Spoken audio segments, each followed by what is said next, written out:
Muy buenas, creo que estamos en directo. La verdad es que ni yo controlo todavía muy bien cómo va Zoom para poner doble pantalla y Diego Armario creo que más o menos tiene la misma pericia que yo. Así que os pido disculpas a quienes estéis viendo ahora esta entrevista en directo. Por si todavía no sabemos acoplar el tema de la doble pantalla, yo voy a ver, podéis dejar comentarios en el chat, estoy hablando yo. Y Diego, muy buenas. ¿Puedes comentarme algo a ver si cambia automáticamente la pantalla, por favor? Pues sí, encantado de estar aquí contigo y con quienes nos están mirando o escuchando en este momento. Yo sigo viendo Me sigues viendo a mí. Vamos a ver. pero Esto, no pasa nada. Yo creo que lo importante es el contenido. no, Y si te parece, lo que hablamos es las cosas del directo. Vamos a ver si pantalla compartida, acciones avanzadas de función compartir. Vale, vamos a verlo. Vamos a intentar ponernos... pues... Pues no le saco yo mucho ahora. Ahora sí habla, si te veo a ti. Vamos cambiando. Bueno, yo te he visto que cuando hablabas aparecías, luego aparecía yo, como no sé ponerlo la doble pantalla, de momento vamos a intentar casteando. Bueno, bienvenidos a todos, de verdad, muchas gracias. Cuando allá por el mes de enero prometí que mi canal iba a traer gente de solvencia a la hora de hablar de literatura, pues no lo decía de broma y quería inaugurar esta serie de entrevistas que voy a ir haciendo en mi canal con alguien que desde mi punto de vista, desde luego, merece mucho la pena por su amplia trayectoria, no solo como escritor, como novelista, como ensayista, sino también y sobre todo, en un principio, por su dilatada faceta de periodista. Es Diego Armario. Diego Armario durante muchísimos años ha ejercido el periodismo, ha trabajado en Radio Nacional de España, ha sido director de los informativos en esa casa, ha sido director también de esa casa, ha colaborado con Telemadrid, Intereconomía, 13 Televisión, 13 Televisión, iba a decir de Murcia, no, 13 Televisión. Es un señor que conoce muy bien los entresijos del mundo del periodismo y como los grandes literatos del siglo XX, dio el salto en su momento del periodismo al mundo de la novela, iniciándose en un principio como escritor de ensayos. Diego, yo creo que lo mejor que podemos hacer es que te presentes tú al público, a la gente que nos esté viendo ahora en directo, a la gente que luego vaya a ver este vídeo, esta entrevista en diferido. Cuéntanos un poco, ¿quién es Diego Armario para que la gente se vaya haciendo una idea? bueno, los que me conocen ya saben quién y cómo soy. Si me están viendo, un hombre con canas, físicas y también metafóricamente, ¿no? Por los años que llevo dedicado a esta profesión y a la literatura, porque yo entiendo que hacer periodismo no es algo incompatible con hacer literatura. Es decir, posiblemente muchos de los periodistas que nos dedicamos luego a la narrativa, durante el tiempo en el que ejercíamos el periodismo simplemente contando noticias, a veces intentábamos contarlas de forma que fuesen historias que atrajeran al oyente o al lector, ¿no? Y bueno, pues no mucho más puedo decir de mí, que me he dedicado muchos años a la literatura, al periodismo y ahora me dedico a la literatura, que es mi vocación de siempre. ¿Y el desembarco en el mundo periodístico? Diego, el micrófono. Diego, Sí, ¿me oyes? sí, ahora el micrófono se te había ido un momento, no te preocupes. Vale. Pero ya lo bueno tienes activado otra vez. Te preguntaba en ese último momento que estabas hablando, ¿cómo fue tus inicios en el mundo del periodismo? Porque evidentemente estamos hablando de una época que no es la actual, todo ha cambiado, iniciaste, creo, tu aventura allá por la década, finales de la década de los 90, principio de la década de los 70. ¿Estoy en lo cierto? No, sí, sí, en la década de los 70. Yo empecé a ejercer el periodismo cuando aún vivía Franco, años 73, 74, y Franco murió en el 75. Yo me dediqué al periodismo, entre otras razones, eh, casi por tradición familiar. Mi abuelo fue periodista y fue director de un periódico que fundó el Larache, y bueno, me apetecía mucho esta experiencia de estar pegado a la actualidad, porque en esos años de final del franquismo, el periodismo era uno de los grandes protagonistas de lo que era el cambio que se avecinaba. Y aunque existían unos límites que la propia dictadura imponía, nosotros nos habíamos entrenado en cómo contar las cosas sin que los censores se dieran cuenta. No solamente ya con sutileza, porque había claves de comunicación que todo el mundo entendía, sino a veces contando directamente lo que creíamos que pasaba, porque era el final de la dictadura y era un final en el que, aunque podría ser y fue horrible con los fusilamientos que hubo contra los últimos fusilamientos de la época de Franco, pero lo que sí estaban un poco ya despistados en relación a la información que daba la prensa. Y en esos primeros momentos, ¿quién más influyó? Has hablado de tu abuelo, que había sido un personaje, o un personaje, no, una persona que se había dedicado también al periodismo. Algo más comentado en una charla previa que tuvimos, que en sí casi que es un personaje de novela. Has comentado que también tu familia, pero dentro ya, una vez que te iniciaste en el mundo del periodismo, ¿quién fue, digamos, la persona que más te apoyó desde dentro, sin que fuese de tu círculo familiar? Te lo pregunto porque siempre, o se ha escuchado mucho, esos primeros inicios, cuando se encuentra alguien que apuesta por uno, que es realmente quien lo catapulta, quien digamos, lo apadrina. Si en tu caso hubo alguien o fue, digamos, no, eso. Yo no tuve ningún padrino, como la mayor parte de mis compañeros. Es decir, éramos pues, el típico arrastre romántico de querer cambiar el mundo o cambiar tu país desde la posibilidad que tenías como periodista, que contrariamente a otras profesiones, tú sí podías intentar hacer llegar a la gente lo que estaba pasando dentro y fuera de España. Pero no tuve ningún apoyo especial porque tampoco conocía a nadie. Y luego, a lo largo del tiempo, a lo largo del ejercicio de tu profesión, evidentemente, pues escalando, digamos, posiciones, subiendo en el escalafón, me imagino que empezaste en una empresa privada, en una agencia de noticias, creo que me habías comentado. ¿Y cuándo fue tu salto a Radio Nacional de España? Y cuéntanos un poco con qué personajes coincidiste, porque tengo entendido que tu vida periodística ha estado rodeada de auténticos gigantes del periodismo, muchos de ellos conocidos hoy en día, como Arturo Pérez Reverte o Raúl del Pozo, creo que me habías comentado. Cuéntanos cómo fue ese salto, ese principio, esa escalada y el salto a Radio Nacional de España, que por aquel momento era casi lo máximo, ¿no?, que se podía aspirar en este país como periodista.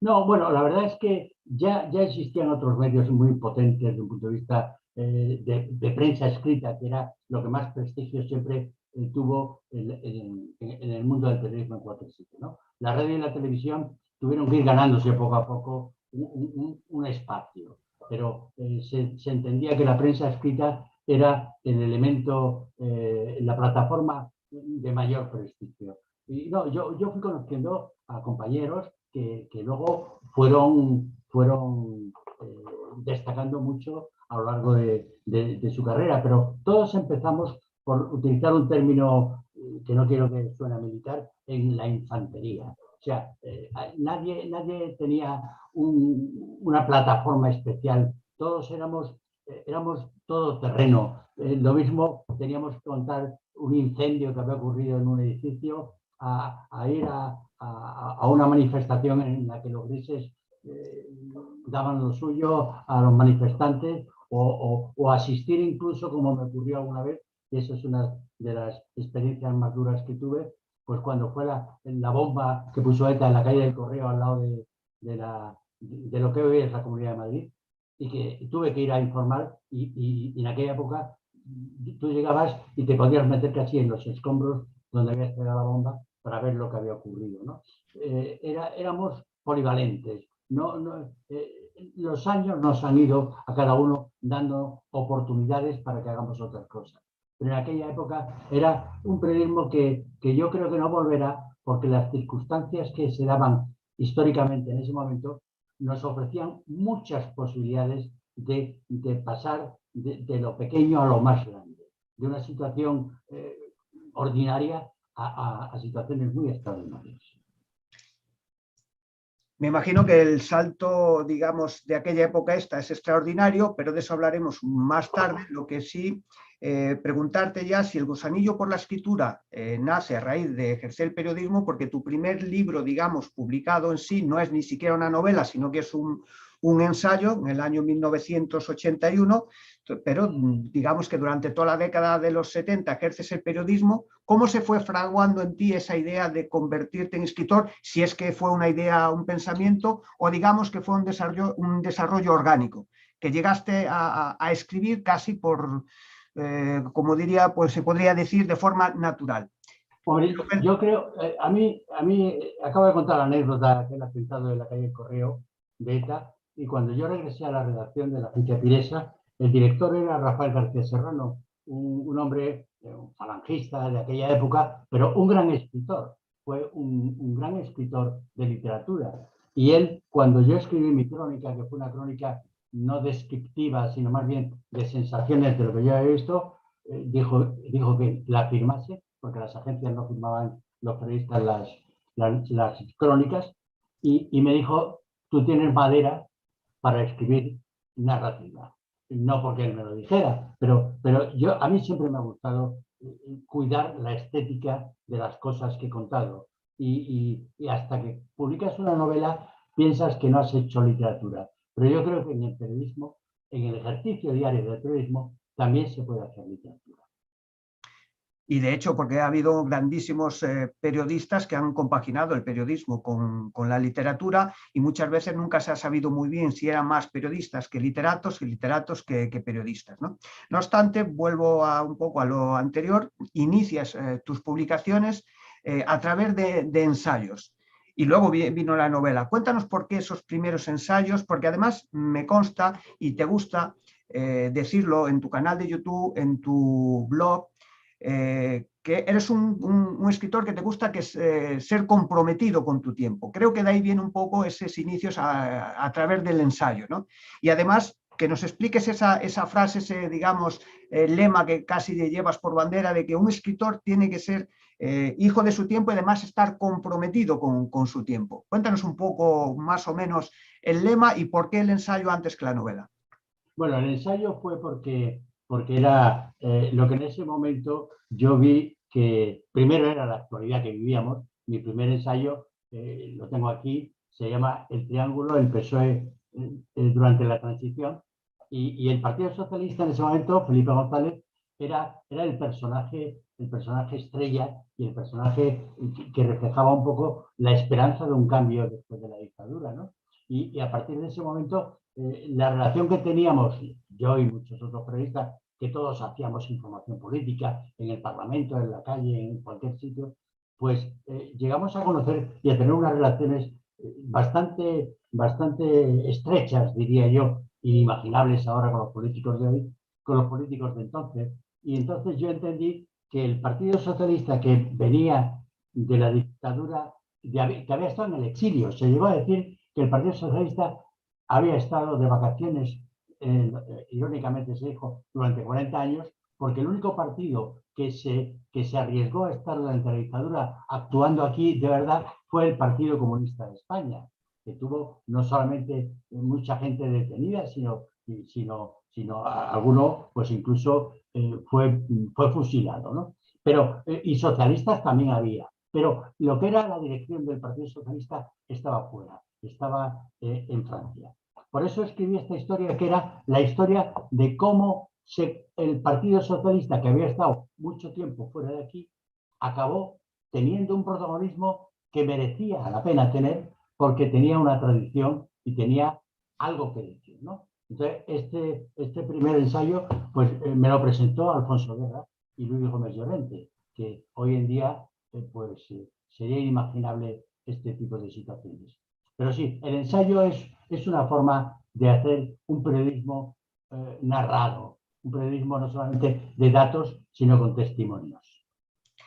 y esa bandera o banderín de enganche que has hecho tuya en el sentido de que el escritor debe estar comprometido con su tiempo y no debe callarse, eso sí me gustaría que hicieses incidencia en eso, porque repito, para la gente que vea luego esta entrevista, si no la están viendo ahora en directo, es para mí una de tus banderas de enganche en tu blog, que dejaré luego en el vídeo toda la información para que puedan acceder a tu blog y a tu canal de YouTube. Un canal de YouTube que, por cierto, recomiendo a todos porque Diego sube vídeos muy cortos, pero muy bien centrados. Ahí hace gala precisamente de este lema, de que un escritor tiene que estar centrado con su tiempo y digamos que no callarse ante aquellas cosas que ve y que considera que tiene algo que decir. Diego, sí, explícanos eso. Mira, no hay cosa peor que ser, ya sea en democracia o en dictadura, que como era la que existía cuando yo comencé el periodismo, ser un periodista o un escritor del régimen. El régimen puede ser dictatorial, horrible, o puede ser democrático, que eso es maravilloso, pero nunca debe ser uno un escritor del régimen. Entonces, hay periodistas o hay escritores que lógicamente se adaptan a las situaciones y a veces prefieren evitar la incomodidad de escribir sobre temas que puedan molestar al poder. Molestar al poder en dictadura era muy arriesgado.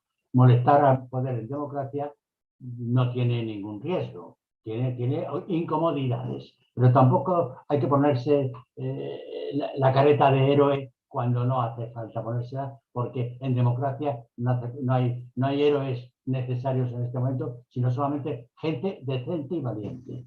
Y entonces, bueno, yo lo que hago es que tanto en mis artículos de opinión, en mi blog y a veces en la novela, que también introduzco algunos elementos, procuro dejar un mensaje de compromiso, es decir, no de adaptarme o de adecuarme o de ser cómplice de las cosas que creo que son indignas en una sociedad como la nuestra, que como en todas hay cosas que son intolerables. Entonces yo me comprometo y lo que no hago es formar parte del club de los amigos de nadie. Da la sensación, para mucha gente, seguramente lo piensan, si tú le dices a cualquier ciudadano, oye, este periodista es de derechas o es de izquierda, y seguramente la gente lo identifica inmediatamente. Y eso no debería ser así, porque un periodista puede estar escribiendo en un periódico de derechas y ser de izquierdas, pues porque ha encontrado trabajo en el otro sitio. Pero el problema del periodista no es su ideología, es su compromiso con la verdad. Y si uno por tener una ideología va a disfrazar la verdad de algo más suave, pues entonces creo que no es un hombre que esté trabajando comprometido con su pueblo. En base a esto último que nos acabas de comentar, quiero entender que tienes que tener una visión, bueno, es una suposición mía, ciertamente crítica con muchos de los personajes que hoy en día circulan por los platós de televisión en conocidas tertulias, o algunos de ellos incluso conduciendo programas supuestamente de información, algunos de ellos incluso en la televisión española, quiero todos, y que según tu explicación, que para mí me parece muy correcta y muy loable, están muy alejados de ofrecer esa imagen del periodismo, porque a mí por lo menos me da la sensación de que todo eso, esos valores que tú defiendes se han saltado bastante a la torera y que ahora mismo lo que funciona es el periodismo precisamente de trinchera, y no tanto que también en quienes lo practican, sino en la demanda del público a la hora de jalear a unos y a otros. ¿Cómo ves tú este momento actual? Si realmente puedo tener yo algo de razón en lo que he expuesto, o lo ves que comparado a tu época es una cosa bastante suave y que no tiene mayor interés. No, es la España real que está sucediendo ahora. Yo, por ejemplo, por volver a los años en los que yo comencé, yo tenía compañeros míos que eran del Partido Comunista, que era un partido ilegal, que tenían sus reuniones clandestinas. Yo lo sabía porque teníamos confianza entre nosotros y todos teníamos un objetivo común. No era hablar bien o mal de un partido o de otro, era luchar contra la dictadura y a favor de la libertad. Esos son los grandes principios. Ahora mismo lo que sucede, y no tengo inconveniente, pero no hace falta que yo dé nombre porque cada uno se identifica. yo creo que ahora el periodismo para algunos es un pretexto para ganar dinero o un pretexto para ayudar al poder o a la oposición a la que quieren ayudar.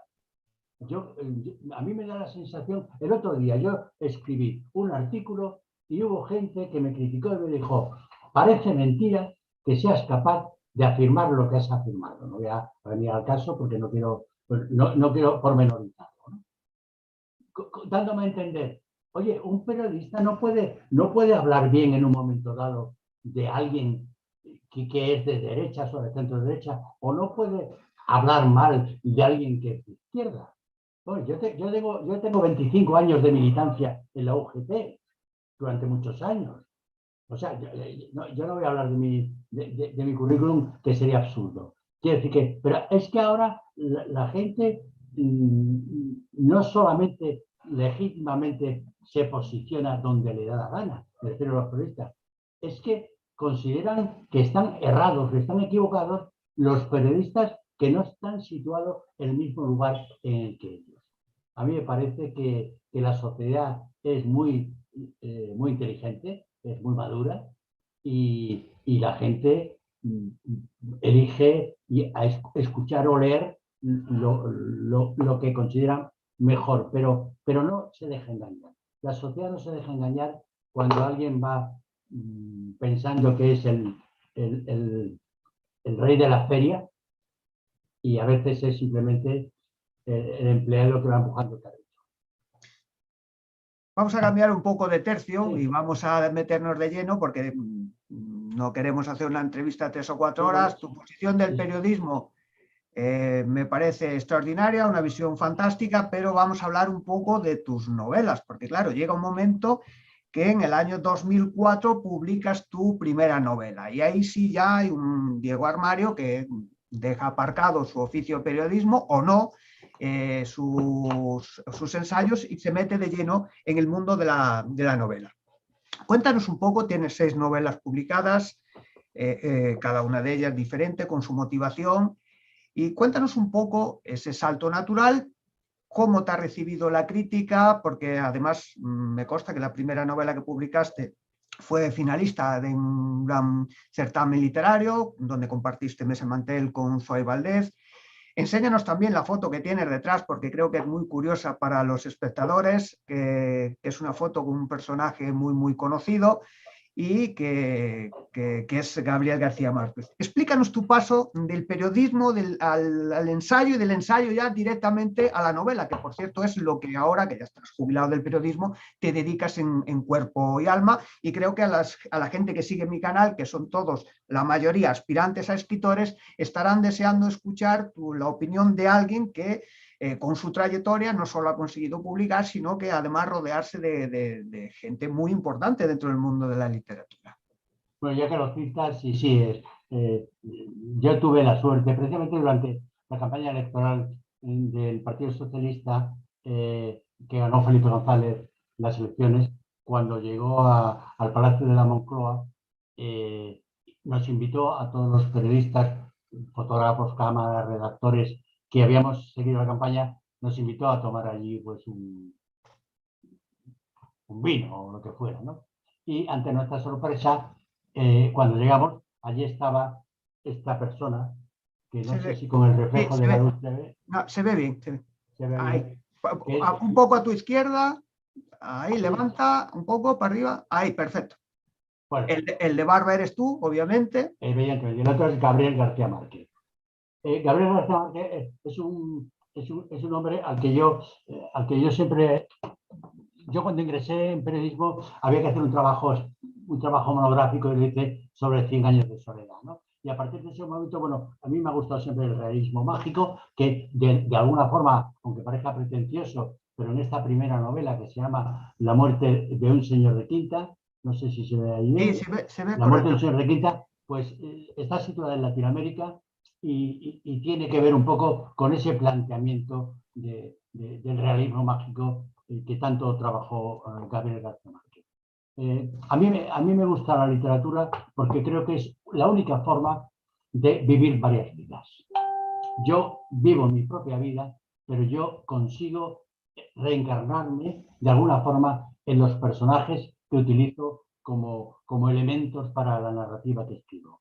La muerte de un señor de quinta es una historia de abuso del derecho de pernada sobre las mujeres en Latinoamérica. Yo he tenido la suerte de estar durante algunos años, primero he viajado mucho por Latinoamérica, también estuve un par de años en Chile y me empapé un poco de la cultura. La cultura no se entendía solamente como el conocimiento, sino la forma de vida de la gente de estos sitios, ¿no? Entonces esa fue una primera novela que fue finalista del premio Fernando Lara en el año 2003, creo que fue en el año 2003. Y luego me la publicó Ediciones Libertarias. Luego, toda la literatura que yo he escrito ha tenido que ver mucho con mi propia vida personal y con mis propios fantasmas, no, porque no he tenido fantasmas, pero sí sueños. Por ejemplo, yo siempre he querido reencarnarme. Y yo conocí a un hombre, voy a decir su nombre, Petrus, se llamaba Pedro, un gran caricaturista que trabajó en Televisión Española, un hombre maravilloso, del que tengo yo varios cuadros, porque era un buen pintor al que le compré cuadros. Y él un día, estando con él en su estudio de pintura, me enseñó un autorretrato que se había hecho frente a un espejo. Mirándose al espejo, se había pintado a sí mismo. Y había dejado un rostro absolutamente, ¿cómo diría yo?, de miedo, de terror. Y yo le dije, oye, Petrus, ¿cómo es eso? Y dice, es que ese día fue cuando me mataron. Cuando alguien te dice, ese día me mataron, y el hombre no había bebido ni se había tomado ninguna sustancia alucinógena, pues seguimos hablando y me contó que él había vivido otras vidas y se había reencarnado. Y recordaba, y me contó en detalle, no voy ahora a desvelarlo, porque sería un poquito más largo, cómo él había conocido a la persona, reencarnado, había conocido a la persona que le asesinó varios siglos antes. Bueno, eso me inspiró una novela que se llama La Hora Cero. La Hora Cero es el momento en el que se pone tu reloj a cero y vuelves a vivir, porque has muerto. Y es la historia de un hombre que muere y que tiene la obsesión por seguir viviendo. Y entonces esa obsesión le hace, de tanto querer vivir, consigue reencarnarse. Bueno, la ficción es así, pero es un thriller muy interesante. A partir de ahí, luego he escrito algunos ensayos que tienen que ver, varios de ellos, con el sexo. Por ejemplo, este ensayo que se llama La segunda virginidad, el poder sexual de la mujer madura. Es un libro que se ha traducido a otros idiomas, publicado por Almuzara, y que ha tenido que ver mucho con es un ensayo metiéndote en la mentalidad de la mujer madura, pero no porque yo me lo haya imaginado, sino los ensayos que yo escribo son ensayos en los que yo hago un trabajo de campo exhaustivo, hablo con mucha gente, consigo fuentes que me den datos que yo luego pueda recoger en la tesis que estoy defendiendo más o menos. Si no te importa, continúo un poco, ¿no? ¿O no? Sí, sin problema, Diego. Sí, aquí la única inconveniente para los telespectadores, que tampoco es tanto, es que creo que no nos ven simultáneamente, por lo tanto, pero que cuando hablas tú se te ve, cuando se ve que al hablar yo automáticamente se cambia, pero vamos, que se te ve perfectamente. Yo no estoy metiendo baza porque con los años que llevas en el mundo periodístico, con las entrevistas que has hecho, pues la estás encauzando tú prácticamente sola. Si acaso sobre este último ensayo, si te apetece contarnos un poco cómo realmente se ideó y cuál fue la idea, la fuerza motriz para este ensayo donde el protagonismo evidentemente es la mujer, es decir, la mujer puesta en el pedestal y donde corresponde, quiere decir, la mujer es la que realmente tiene el poder, ¿no? Es decir, exactamente. En ese sentido, bueno, pues te respondo porque está bien. El editor de este libro, como de otros tres, es Manuel Pimentel, editor de la editorial Almuzara, con el que he publicado, como digo, 4 libros. Entonces, yo antes de este ensayo hice otro que se llamaba Los tontos con poder, que es un libro de permanente actualidad. Ahora mismo aquí saldrían, cambiándole los nombres, los políticos actuales que tenemos en España, de todos los partidos. Bueno, pues este libro, que se tradujo a varios idiomas y que tuvo un gran éxito, el propio editor Manuel Pimentel me dijo, escribe algo sobre el poder de la mujer. Y entonces a mí no se me ocurrió hacer un ensayo de las mujeres ejecutivas de empresas, los grandes éxitos deportivos de las atletas, las grandes mujeres científicas, que eso es lo que la referencia inicial que cualquiera hubiera tenido. Yo hice uno sobre el poder sexual de la mujer madura. Pero bueno, por no enrollarme mucho más, entre los libros que he escrito, pues está ese, está otro que se llama El Club de las Amantes Impacientes, que también tiene que ver un poco con este asunto.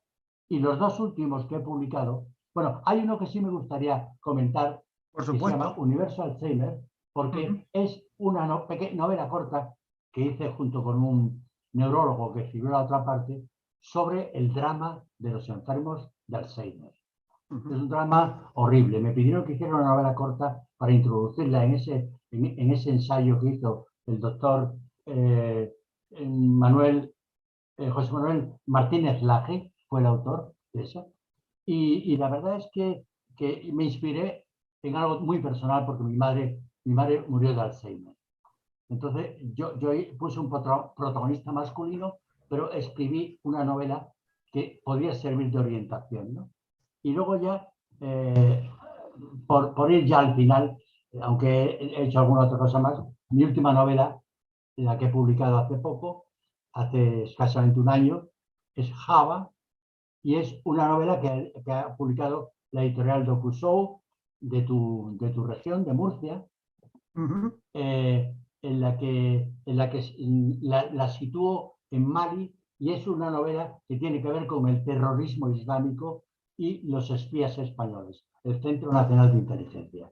No, yo prefiero que hablemos de lo que Sí, tú quieras, después de vale. haber hecho este recorrido fugaz y rápido por algunos de los libros que publico. Vale, has hecho una presentación de tu obra fantástica, ¿quién mejor que el autor, ¿no? A las personas que estén viendo ahora la entrevista o que la vean después en diferido, de aclararles, por si no lo sabían, porque habrá mucha gente joven que no lo sepa, que Manuel Pimentel, aparte de ser durante una etapa muy, muy breve, ministro, creo que fue con Aznar, en la primera etapa de Aznar, es una persona que, como bien ha dicho Diego, aparte de editor, también es escritor y además tiene unos documentales muy, muy buenos, por referenciarlo, por si alguno no lo sabía. Después de tu exposición de las novelas, que desde luego me parece fascinante, me estaba acordando una frase de Josep Pla, no soy mucho de citas porque no me gusta, creo que no es bueno abusar de ellas, pero me he acordado de Josep Pla cuando decía que había dos clases de escritores de novela. Uno, el que escribía en base, digamos, a su experiencia o la observación de la vida, y otros que escribían en base a la imaginación. Creo que en tu caso te decantas más por ser un escritor de la experiencia y de la observación. No obstante, evidentemente, pues luego cada uno lo adereza con su imaginación y con su toque, ¿no? Pero yo creo que te identificas más por eso, ¿no? Además, una novela sobre el Alzheimer, que es un caso que te tocó personalmente, trabajos que en algún momento te han pedido en el caso del ensayo, pero tus novelas, por lo que me has comentado, tienen mucho que ver con cosas que tú has vivido y que tú has observado. En ese sentido, no te voy a decir que te decantes por una u otra manera de escribir novelas, pero sí que nos dieses un pequeño consejo a toda esta gente que empieza en el sentido de, digamos, centrarse a la hora de decidir qué va a hacer, si experiencia o si puramente imaginación, o si que tengan paciencia y que se cubran primero de experiencia para luego dotarlo de imaginación. Mira, voy a decir una cosa que posiblemente la contradiga la realidad, ¿no? Pero un buen novelista, bueno, a lo mejor acaba siendo un mal novelista, pero un buen novelista es alguien que ha vivido mucho, que además que cierra los ojos y recuerda espacios vitales, situaciones maravillosas y dramáticas que ha sido testigo de ellas o las ha vivido. Entonces, la ventaja de escribir ficción es apoyarse en la realidad que uno ha vivido o ha observado de cerca.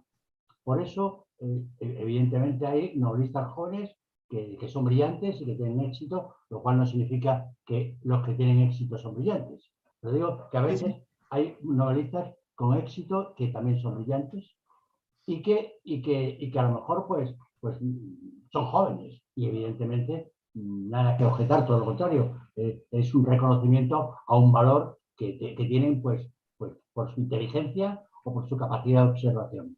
Pero yo lo que he hecho es tomar muchas notas mentales de las cosas que he vivido, porque en ese sentido sí he sido un afortunado y doy un salto en el vacío rápido hacia la etapa o los años en los que yo he trabajado solamente como periodista. Yo he vivido los mejores momentos y más dramáticos y más entusiastas de lo que ha vivido España, porque pertenezco a esa generación que nos dio esa oportunidad. No había otros, nos tocó a nosotros. En aquella época éramos más jóvenes. Yo he viajado por 4 continentes. He estado en muchísimos sitios. Entonces, en todo lo que has hecho, las situaciones en las que has estado y luego has pensado cómo he sido tan inconsciente de estar tan tranquilo en esta situación cuando a lo mejor era un riesgo innecesario. Todo eso te vale. Y yo, evidentemente, documento mucho mis novelas. Yo antes de escribir una novela, esta de Mali, yo he nacido en Marruecos, yo he viajado mucho por África, pero yo no había estado nunca en Mali. Esta novela, pues me documenté 100%, pero al final vertí sobre ella muchas cosas que yo he vivido. Naturalmente tienes un bagaje que no todo el mundo, no voy a decir presumir, sino que puede tener en su mochila, puesto que, y aquí voy a hacer un pequeño inciso, volver a tu faceta de periodista, has estado, como bien has dicho, recorriendo el mundo, has estado en 4 continentes y has estado en, digamos, en situaciones de riesgo. De hecho, has sido compañero, me consta, de Arturo Pérez Reverte. No sé si has llegado a tanto como corresponsal de guerra como él, pero que sí te has visto en situaciones muy, muy peliagudas. Esto lo quiero decir a la gente que está viendo la entrevista para que sepan que cuando Diego habla de experiencia, pues lo que para él lo cuenta como una narración de experiencia vital de su vida normal, para la mayoría desde luego no lo es. No te voy a incidir a que hables mucho de ello, porque a fin de cuentas quiero seguir centrando la entrevista en el mundo de la literatura, que creo que al final la gente que puede ver esta entrevista y que están ansiosos de triunfar es lo que más le apetece. Así que te voy a preguntar lo típico casi que se suele preguntar cuando se entrevista a un escritor. En tus años mozos, ¿quiénes eran, digamos, si es que tenías un espejo donde mirarte, quiénes eran? ¿En quién te fijabas? ¿A quién leía Diego Armario y decía algún día seré escritor igual que esta persona, igual que este escritor, o igual que esta mujer? O simplemente, como he dicho al principio, ha sido un proceso orgánico donde nunca te habías planteado llegar a terminar escribiendo novelas y sucedió y ya está. No, yo no soy de los que tiene desde joven ese objetivo. Mi objetivo sí era contar cosas, porque cuando uno se dedica al periodismo, su trabajo consiste en enterarse de cosas que suceden y contarlas. Y entonces ese es el preámbulo, o esa es la antesala a la literatura. Evidentemente, si uno dice, ha habido un accidente de coche en el que han muerto 4 personas y luego ha llegado la ambulancia a media hora tarde, bueno, pues eso son datos objetivos. Pero eso mismo, si tú te metes en la cabeza de los accidentados, en el conductor de la ambulancia y en los curiosos que están mirando eso, te sirve para hacer una historia distinta y mucho más aderezada con la imaginación. Yo no he tenido referentes. Antes he hablado, y lo digo porque para mí en aquel momento fue natural, de García Márquez, que fue una persona a la que una de las primeras novelas que leí yo en aquella época, pues fueron 100 años de soledad. Y de alguna forma, eso para mí fue, como para cualquiera que la haya leído, pues un despropósito. Cuando digo un despropósito del autor, es decir, ¿cómo coño es posible escribir tan bien? Y ser capaz como si fuera unos círculos concéntricos, de repetir una historia generación tras generación sin aburrir y apasionando a la gente. Es decir, yo no he sido no he ido buscando autores de culto. A mí lo que me ha impresionado y me ha llegado al alma es lo que me ha gustado, ¿no? Y entonces yo no tenía ese proyecto inicial, simplemente la vida me ha ido llevando y yo he ido leyendo pues lo que ha caído en mis manos, tanto de literatura española y por supuesto clásica. Si ahora se me ocurre decir que he leído el Quijote, la gente va a decir, joder, cualquiera, ¿no? Vale, pues sí, es una de las grandes referencias de cualquier escritor y por supuesto lector español, ¿no? Pero yo no he sido un coleccionista de autores.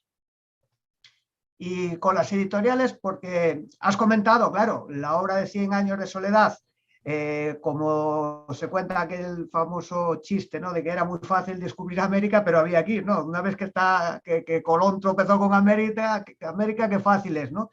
Pero a García Márquez le costó 50 y pico que su manuscrito pasase por 50 y pico editoriales. ¿Cómo ha sido tu trato, tu relación con el mundo editorial, con los editores, etcétera? Evidentemente, tus novelas han sido publicadas con distintas editoriales. No creo, espero que no creo que hayas tenido que pasar por una odisea de 50 y pico editoriales, pero explícanos un poco, porque también han cambiado mucho los tiempos. Hoy en día, efectivamente, con la tecnología que hay, mucha gente opta por hacerlo uno mismo y subirlo a Amazon, o hay muchas empresas que casi te lo facilitan todo por un módico precio o no tan módico, pero tú empezaste en una época donde evidentemente no todo el mundo publicaba, no todo el mundo tenía un acceso a las editoriales, así que es muy interesante desde mi punto de vista, puesto que has empezado a publicar al principio de la década de los 80, que si quieres y te apetece que nos hagas un poco un recorrido mental sobre cómo fue tu trato, tu relación con los editores que has tenido, y si quieres, cómo lo ves ahora para los escritores noveles, si es más fácil, si es más difícil, etcétera. Bueno, yo he tenido la suerte se busca, ¿eh? La suerte no está a la vuelta de la esquina, hay que buscarla. Yo he tenido la suerte de tratar personalmente, desde el primer momento, desde la primera novela que escribí, que era La muerte de un señor de quinta, con los editores. No con un empleado de la editorial, sino con el propio editor. Entonces, La muerte de un señor de quinta me la editó Ediciones Libertarias, una editorial de enorme prestigio durante la etapa final del franquismo. Por su propio nombre, Libertarias, ya indica cuál era su compromiso. Y bueno, conocí al editor a través de un abogado, a través de su abogado, que era un antiguo compañero mío de la universidad, y bueno, pues me publicó esta novela. Luego, el editor con el que he tenido y mantengo una excelente relación personal y he publicado más libros es Manuel Pimentel, el editor del Grupo Almuzara, que me ha publicado 2 novelas y 2 ensayos, y con el que sigo manteniendo una excelente relación, porque es un hombre al que admiro como persona, como intelectual y por supuesto como editor comprometido con un proyecto en el que cree. Porque no voy a citar muchos casos, pero hay algunos editores que están en un trabajo sin... Burocrático. Más o menos. Luego yo, de todos los libros que he escrito, ha habido algunos que me ha sido reclamado por una editorial. Por ejemplo, la editorial La Esfera de los Libros me pidió que escribiera este ensayo, que se llama El PSOE en llamas. Fue el final de la etapa de Zapatero, y también, como me llamaron la propia editorial, pues la relación fue directa, pues también con la editora.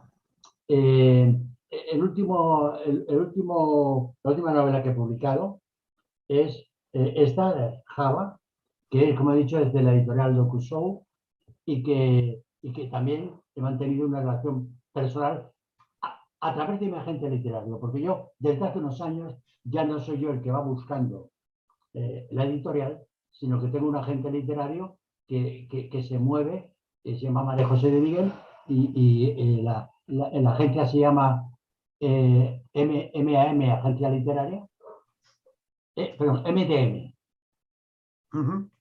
Exactamente, MDM, Agencia Literaria, y es ella la que maneja, con otros autores también, como es lógico, pues los libros que hay que manejar. Pero bueno, por no enrollarme mucho más, la relación que he tenido habitualmente casi siempre ha sido con gente que era la que tomaba la decisión. El problema de muchos escritores es que mandan su original, consiguen llegar a un escalón, pero hasta que llega al escalón de la editorial en la que se toma la decisión, a veces pasa mucho tiempo o a veces ni siquiera suben a ese escalón. Yo en este sentido he sido un privilegiado. Luego dejaré en la descripción de este vídeo pues todas las direcciones a las editoriales, la manera de comprar los libros de Diego y toda la información que él me quiera dar, por ejemplo, de su agente literario, en este caso es una mujer, pero que pertenece a una agencia, y esa va a ser mi siguiente pregunta. Evidentemente voy a explicar una cosa porque creo que es muy importante. Cuando hablamos de escritores y hablamos del mundo editorial, el estatus de escritor no es algo que uno se autoimpone o se titula en el momento que sube un libro a Amazon. Quiere decirse que para acceder a ciertos lugares, a llamar a ciertas puertas, normalmente se tiene que tener una demostración de lo que uno hace merece la pena y suele ser un trabajo largo. Esto lo explico por la siguiente pregunta que le voy a hacer ahora a Diego. Diego tiene una agencia literaria. Diego, ¿recomiendas el uso, es decir, la contratación de los servicios de una agencia literaria y por qué? Yo, como por mi experiencia, sí lo recomiendo, obviamente, pero repito, no quiero parecer que es muy reiterativo. Para eso, para llegar ahí, hay que, digamos, que hacer un camino muy largo, que nos lo explique Diego. Bueno, para empezar, los agentes literarios no aceptan o no admiten como posible representado al primero que llegue y diga, oiga, que yo quiero que usted me represente, porque es un trabajo al que se comprometen a hacer. Los agentes literarios tienen que leer la novela, tienen que ver si les gusta y luego tienen que defenderla ante las editoriales. Es decir, que hacen de notario, como diciendo, este documento que yo le traigo, este documento literario, yo creo que merece la pena. Entonces, yo creo que ya que me has pedido una opinión, todo el mundo tiene el deseo natural de dejar publicado un libro. Se hablaba de que plantar un árbol, tener un hijo y escribir un libro, ¿no? Bueno, todo el mundo tiene esos tres deseos y me parecen legítimos y además muy buenos porque estimulan la imaginación. Pero hay gente que a lo mejor no sabe cómo plantar un árbol, gente que tampoco saben cómo escribir un libro o no son fértiles y no tienen un hijo. Es decir, lo primero que tiene que hacer uno es decir, voy a escribir para mí mismo, voy a disfrutar escribiendo, voy a hacer una y otra vez contar historias. Y cuando yo sea consciente de que una de las que he escrito merece la pena, pero con rigor y con autoexigencia, voy a intentar llevársela a alguien para ver si me la publica o buscarme una gente que la defienda. Porque todos, yo sé que soy una persona que no mide 2 metros, no soy el más inteligente de mi pueblo, ni tampoco he hecho nunca un récord en natación. Es decir, tengo mis limitaciones. Pues todo el mundo también debería reconocer sus limitaciones con naturalidad. Y si está convencido de que es bueno, adelante. Pero si no, que no se lleve disgustos. Vamos a hablar un poco también de otra cuestión que suele salir en cualquier debate, conversación, charla que se tenga en relación al mundo de la literatura con los hábitos del escritor. No voy a hacerte la pregunta, Diego, sobre si qué es mejor, esfuerzo o talento, porque a estas alturas creo que para cualquier persona que esté introducida en el mundo de la literatura sabe que ambas cosas son muy necesarias, pero sí me gustaría preguntarte sobre si tienes, digamos, algún método o algún horario fijo, alguna manía a la hora de ponerte a escribir. Sabes que según qué escritor, hay gente que le gusta escribir por la noche, hay otros que no, que se levantan a las 6 de la mañana y escriben hasta las 11, toman el café y no tal, y que lo llevan todo muy espartanamente. Yo, por ejemplo, soy un desastre, he intentado muchas veces ponerme un horario, pero no hay manera, ¿no? pero tú, en la charla que tuvimos hace unos días, previo a esta entrevista, me comentaste, digamos, que si eres una persona, primero, que te organizas muy, muy bien, ya has dejado muy claro también que te gusta mucho documentarte. Es una cuestión también que me gustaría que diesen algún consejo a la gente que se inicia, porque muchas veces el trabajo de la documentación de una novela, aunque sea para una novela de pura imaginación, es muy importante.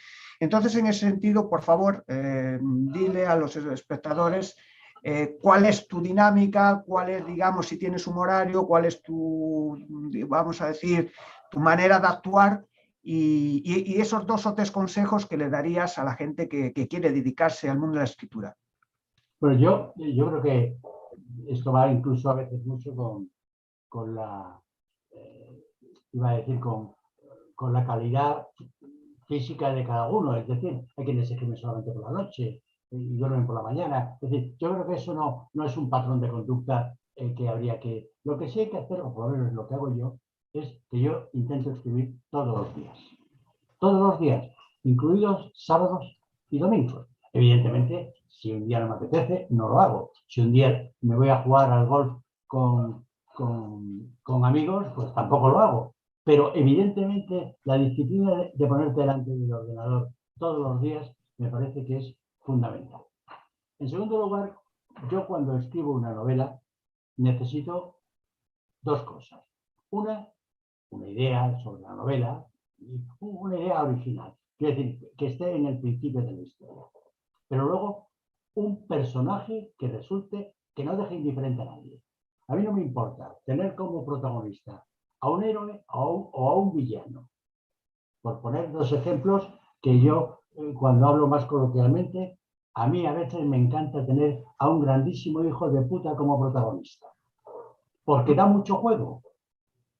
Si pones un protagonista que deja indiferente a la gente, eso puede ser un ejercicio literario más o menos atractivo, pero no acaba por enganchar a la gente. Hay que buscar un protagonista que no deje indiferente al lector. Hay que buscar también a alguien que le haga el contrapunto. No puede ser el llanero solitario. Tiene que tener alguien que haga el contrapunto.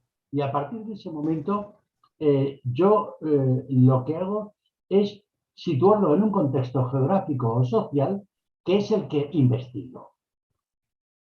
Hay una última novela que aún no tengo publicada y que no hablo de ella porque está en otros trámites, que tiene que ver con el final del siglo XVIII y el siglo XXI. Ahí he tenido que investigar bastante, pero he buscado un personaje, una saga familiar. A partir de ese momento tienes muchas cosas que investigar, tienes muchas cosas que utilizar para arropar la historia que estás contando. No sé si he sido concreto, pero Sí, sí. Lo del método es para mí el único método es Escribir. enamorarte de un personaje y hacer que eche a andar. Sí, es un método, como es un método, procurar escribir todos los días. Voy a hacerte otra pregunta porque aunque tú y yo lo hemos hablado el otro día, pues conviene que la gente más o menos sepa tu opinión. Una novela nunca es un trabajo individual al 100%, en el sentido de que uno no la escribe, la corrige, la termina y casi la edita, ¿no? Entonces, ¿qué consejos hay? La pregunta, Diego, va por lo siguiente, ¿no? Es decir, quiero que esta entrevista se enfoque también a esa gente que está iniciando para que vean lo importante que es, digamos, respetar ciertos pasos en el mundo editorial que muchas veces por las prisas y por el ansia de publicar no se respetan y se dan saltos demasiado, desde mi punto de vista, grandes para lo que se requiere, ¿no? Tú me has comentado que es una persona que corriges bastante tus textos, además, evidentemente, estás cualificado para hacerlo, pero evidentemente respetas mucho el trabajo posterior a cuando tú pones fin en el manuscrito. Me gustaría qué consejo en ese sentido le puedes dar a la gente que inicia para que inculcarles la idea de que aunque una novela es un trabajo personal, al final el resultado que se presenta al lector es en mucho sentido un trabajo coral. No sé si estás de acuerdo con lo que te estoy diciendo. Sí, estoy de acuerdo. Por ejemplo, en mi caso, En mi caso, que tengo agente literario, y el agente literario no solamente busca una editorial, sino que también lee la novela una vez que está escrita y me hace un montón de anotaciones o sugerencias. Al final la última palabra la tiene el autor, porque es el que la firma, pero son muy atinadas las sugerencias que te hacen. Yo creo que lo que nunca debe hacer un escritor es enviar un original sin haberlo corregido como poco 4 o 5 veces él mismo.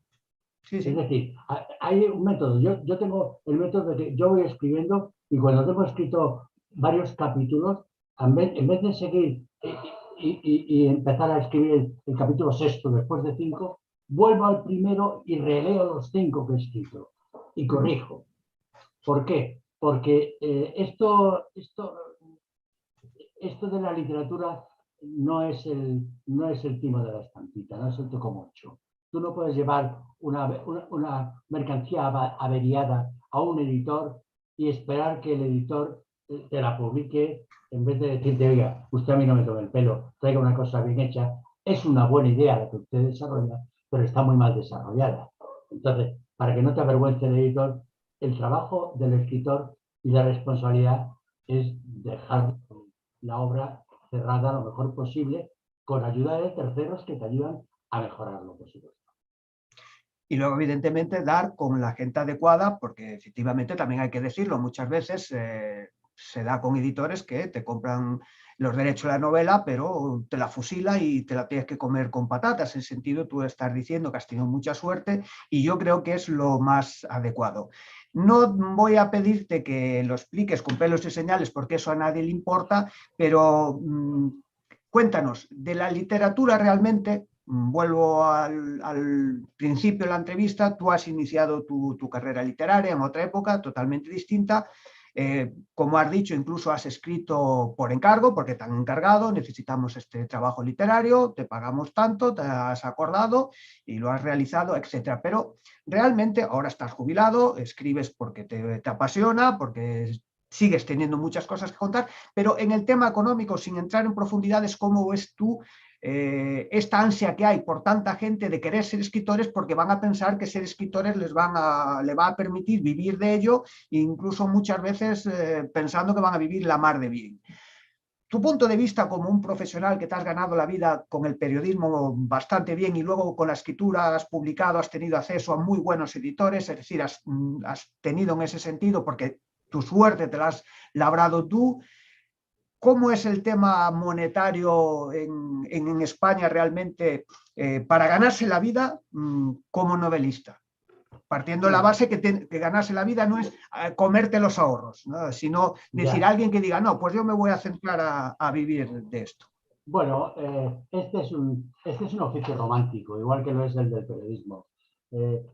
Cualquiera que vea una película como Primera Plana o cualquier otra antigua del periodismo, el periodista y el escritor en general es un señor que vive más de la ilusión que de la verdad y que yo lo compararía con esos actores, o como decía Don Quijote,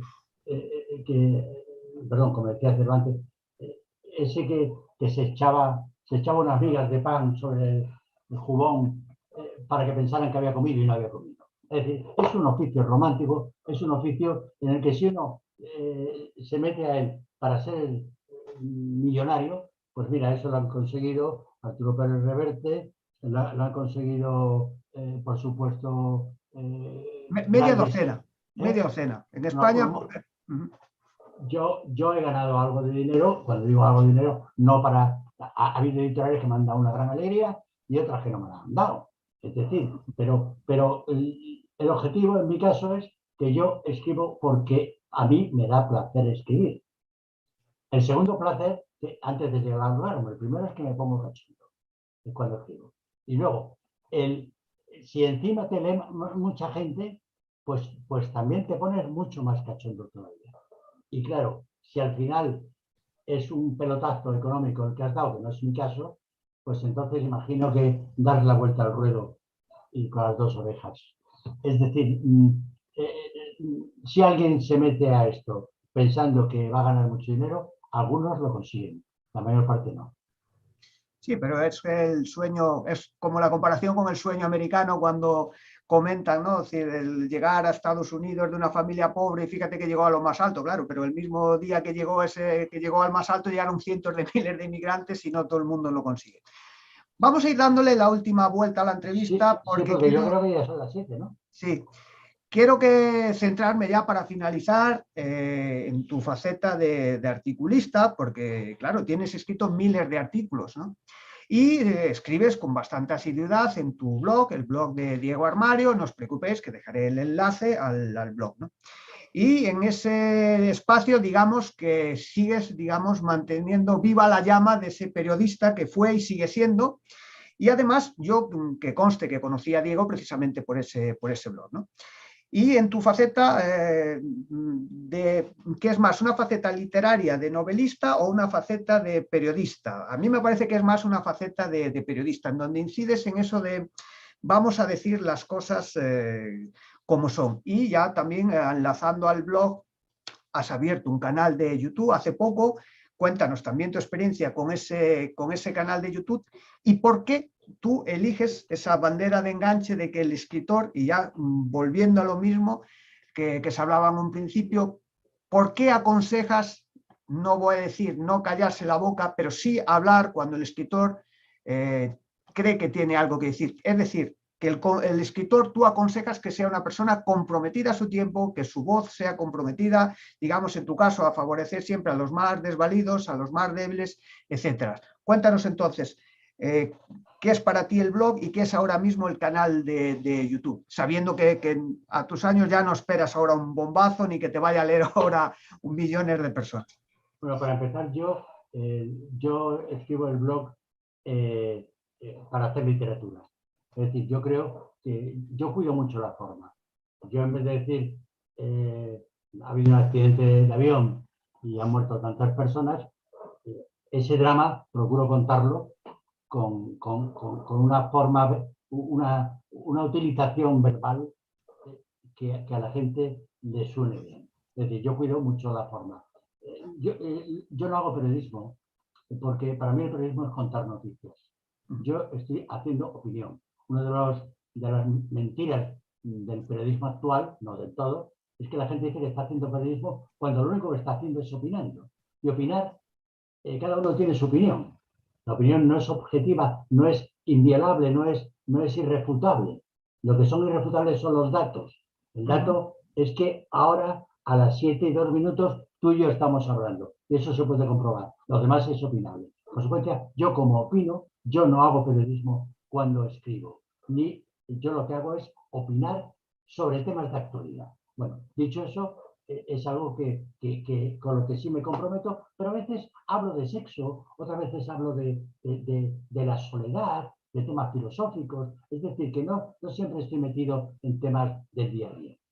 Y luego, el otro elemento que tú me habías dicho era... YouTube, el canal. Bueno, YouTube. YouTube yo creo que es un elemento de comunicación que si se sabe utilizar, yo lo voy a decir con todo cariño, y además estoy encantada de estar contigo, estamos una hora y tú y yo hablando y habrá gente que la esté escuchando, gente que se habrá ido o que incorporen. Yo hago grabaciones en YouTube que no pasan de 4 minutos. Porque yo creo que la gente no está en disposición, salvo que sea un tema muy específico, de aguantar 20 minutos o 10 de un señor largando un rollo en YouTube. Entonces yo lo que hago son análisis de situaciones comparando la ficción con la realidad. Entonces si yo quiero contar algo que está pasando ahora, tiro de una novela, de una película, de un romance, de algo histórico o cultural que haya sucedido y lo traslado al día de hoy para comparar la realidad con la ficción. Esa es la fórmula que utilizo yo en YouTube. Totalmente de acuerdo, no obstante también decir que en YouTube hay gente que hace vídeos de 1 hora y pico y tiene a la gente enganchada porque lo que hace, se lo comentaba a Diego antes de empezar la entrevista, tiene un alto valor, es decir, son gente que trabaja mucho los vídeos, gente que no sube vídeos por el hecho de subirlo todos los días, ni para, digamos, contentar a una masa ferviente de personas que están deseando escuchar muchas veces, o la mayoría de las veces, lo que quieren oír, sino que es gente que aporta mucho.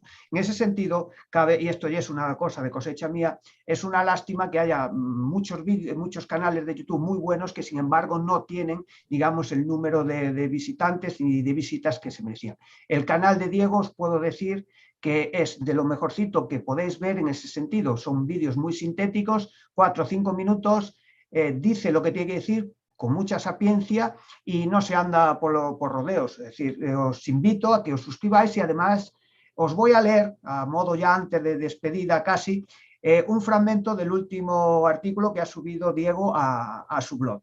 Os voy a leer un pequeño párrafo y así le hago ya casi la penúltima, si no la última, la penúltima pregunta. El párrafo en cuestión dice lo siguiente. Dice: un escritor no elige a sus lectores sino al revés, y estos, si son inteligentes, no le deberán fidelidad, y él a ellos tampoco.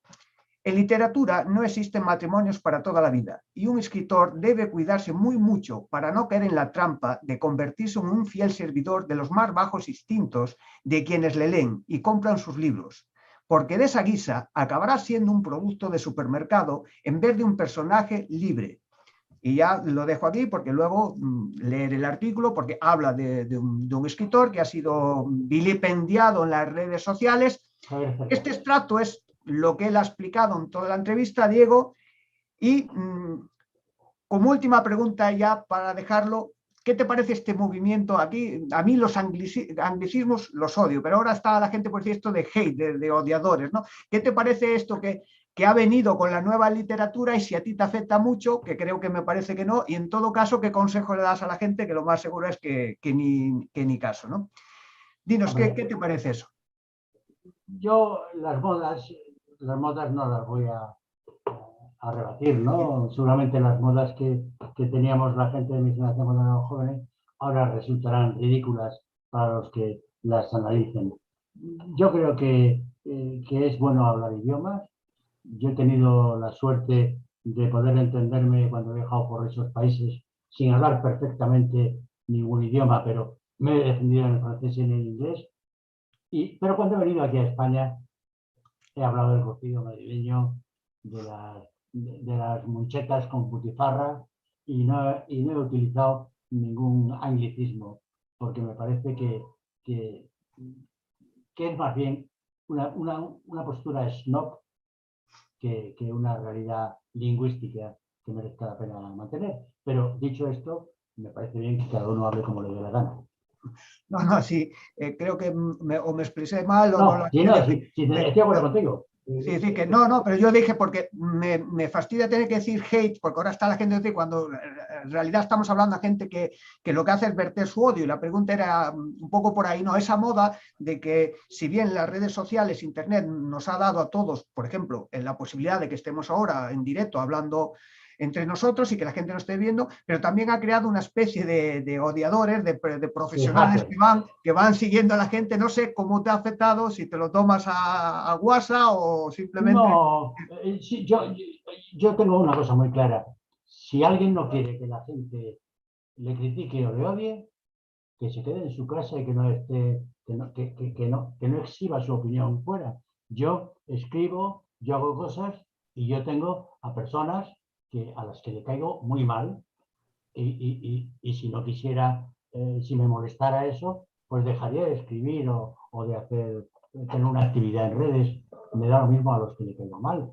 Pero bueno, hablábamos hace un momento pues de Javier Cercás, que es un excelente, un excelso escritor español, extremeño, que reside en Cataluña, que habla perfectamente el catalán y que le están poniendo a parir, le quieren odiar allí los independentistas porque ha dicho que el rey Felipe VI cuando intervino con un discurso pidió que se cumpliera la ley y por decir una evidencia, una obviedad, pues lo han puesto a parir. Los odiadores son los primeros que se cansan, se agotan y sobre todo no tienen nada que aportar. Creo que se acopla algo. Espérate un segundo. Espera. Que el rey Felipe VI... Ya, bueno. Ahora.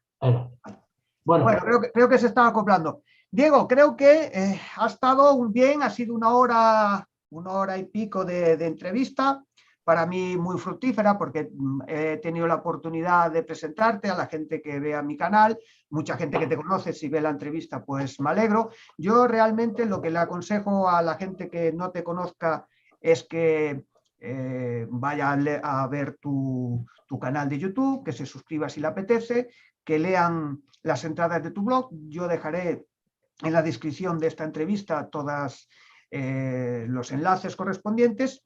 Y por último, antes de despedirme de ti, quería proponerte una cosa que no te había comentado, es una sorpresa. Yo suelo sortear en mi canal de YouTube novelas de gente que conozco y, bueno, pues muchas veces he traído una novela, he hecho una pequeña reseña o muchas veces no, simplemente la he presentado, mi página web, pues me han dado permiso para poner un capítulo y la gente y tal, ¿no?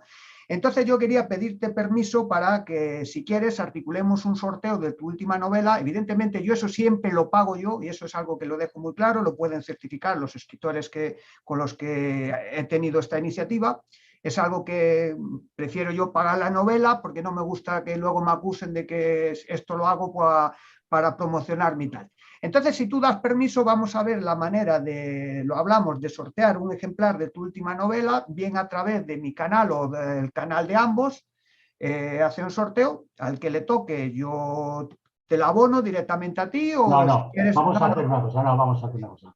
Se hace el sorteo, tú me dices quién es el que ha ganado, me mandas la dirección y yo pago el envío de mi novela a la persona que haya ganado y le mando directamente la novela Jama, que es una gran novela que le va a encantar y esta mujer negra es una maravilla. No estoy de acuerdo. Te compro el argumento, pero si tú regalas una, yo tengo que regalar otra. Entonces sorteamos dos, de verdad. Te lo digo, porque a mí me gusta, es un compromiso que yo tengo con mi canal de regalar personalmente novelas, independientemente de que evidentemente me haré con todas tus novelas, sobre todo ahí hay un par de ensayos que ya le he echado el ojo, tal. Pero entonces ya nos coordinamos luego en privado y vamos a hacer ese sorteo. Tú vas a regalar una y yo voy a abonar otra para que tú se la envíes firmada a la persona que le corresponda. Y así, pues me parece que es más justo. Diego, ha sido un placer enorme, sobre todo porque era mi primera entrevista en este canal. No tengo ni idea, de hecho pido disculpas porque como no sé cómo va Zoom, seguramente las imágenes, luego lo comprobaremos, se verá, cuando hablo yo me veré yo o me veréis a mí, cuando hablaba Diego veréis a Diego. Para próximas entrevistas intentaré la tecnología esta que funcione de otra manera. Ya tengo una edad y me va costando trabajo acoplarme a estas cosas, pero lo importante es que me he pasado un rato extraordinario con una persona, Diego, de verdad, que me parece que eres una persona extraordinaria en el sentido de que tus valores, lo que transmites, es muy, muy positivo y en ese sentido, nada, darte muchas gracias y si te parece te puedes despedir del público, que es tu público, que la gente ha venido no a verme a mí, sino a escucharte a ti. Y ya, pues nada, lo dejamos para otra ocasión, que espero que haya cuando sea otra ocasión de tener una charla y de tenerte aquí conmigo. Te dejo que te despidas de la gente y ya nos despedimos. Muchas gracias a ti y aunque no sé quiénes han estado viendo esto, pero... Sí, ha habido gente, sí, ha habido gente. A los que hayáis estado viendo esto, pues un saludo muy cariñoso y ojalá hubiera visto vuestras caras. Pero bueno, ha sido un placer. Gracias por todo. Diego, pues ya nada, coordinamos tú y yo lo del sorteo y un placer. Y ya voy a cortar esta entrevista. Gracias a la gente que seguís mi canal. Por favor, suscribiros al canal de Diego, que no os vais a arrepentir. Y a los que habéis venido aquí por primera vez, por Diego, evidentemente, pues gracias por pasaros para ver esta entrevista. No os voy a decir que os suscribáis a mi canal porque mi canal es muy de andar por casa. Si lo queréis hacer, estupendo. Para la semana que viene traeré a otra persona para entrevistarla. Intentaré siempre que esté a un nivel mínimo como el de Diego, que es un nivel muy alto de gente que realmente tiene algo que contar, algo que aportar y algo que enseñarnos y compartir a los demás. Termino con la anécdota. Si yo quisiese que me leyesen a mí, me hablasen a mí, os mandaría un correo. Diego a lo mejor se ríe porque sabe, porque se lo digo, pero aquí lo que se trata es escuchar a gente que sabe y no a servidor. Corto, un placer, Diego. Nos